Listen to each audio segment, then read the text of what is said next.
Di Eropa kuno, ada satu praktik medis yang dianggap sebagai obat untuk hampir segala penyakit, bloodletting atau pengeluaran darah.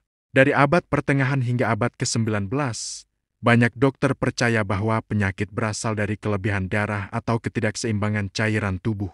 Maka, pasien yang sakit mulai dari demam sampai penyakit serius sering disayat urat nadinya agar darah mengalir keluar.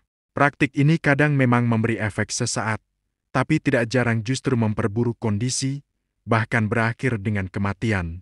Ilmu kedokteran modern kemudian membuktikan bahwa bloodletting tanpa indikasi medis lebih banyak mudarat daripada manfaatnya. Di dunia Islam dan Nusantara, praktik serupa dikenal dengan istilah bekam dan fasdu. Bekam dilakukan dengan menyedot kulit, kadang disertai sayatan kecil agar darah keluar. Fasdu lebih mirip bloodletting Eropa, darah diambil dari pembuluh, seperti orang donor, dengan tujuan mengeluarkan apa yang dianggap darah kotor. Menurut orang-orang yang pernah melakukan fasdu, mereka merasakan badan terasa lebih ringan. Hal ini terjadi karena tekanan darah bisa sedikit turun untuk sementara. Kalau sebelumnya agak tinggi, turunnya itu bisa bikin tubuh terasa lebih ringan. Tubuh dipaksa membuat darah baru. Sumsum tulang akan memproduksi sel darah merah dan plasma untuk mengganti. Proses regenerasi ini bisa memberi efek segar, sama seperti orang merasa lebih bertenaga beberapa hari setelah donor darah. Efek psikologis. Ada rasa lega karena beban secara literal, volume darah berkurang. Otak manusia sering menerjemahkan itu sebagai ringan.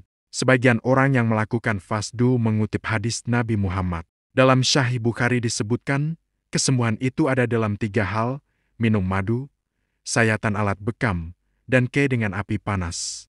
Dan aku melarang umatku melakukan kei. Hr. Bukhari. Hadis ini sering dipakai sebagai landasan bekam atau hijamah. Namun, perlu dipahami bahwa hadis tersebut lahir dalam konteks pengetahuan medis di abad ke-7.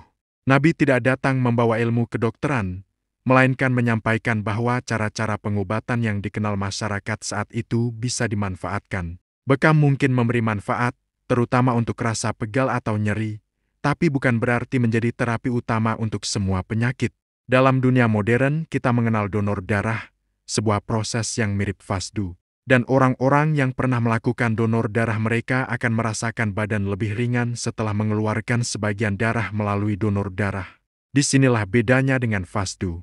Dalam fasdu darah yang diambil biasanya dibuang begitu saja, dianggap tidak berguna. Sementara dalam donor darah, darah yang sama justru disimpan, diperiksa, dan dipakai untuk menyelamatkan orang lain yang membutuhkan pasien operasi, ibu melahirkan, hingga korban kecelakaan. Jadi, antara bekam, fasdu, dan donor darah semua lahir dari ide yang sama, mengurangi darah untuk menyegarkan tubuh. Tetapi di zaman modern, donor darah bukan hanya aman, tapi juga membawa kebaikan ganda, sehat untuk pendonor, dan kehidupan untuk yang menerima.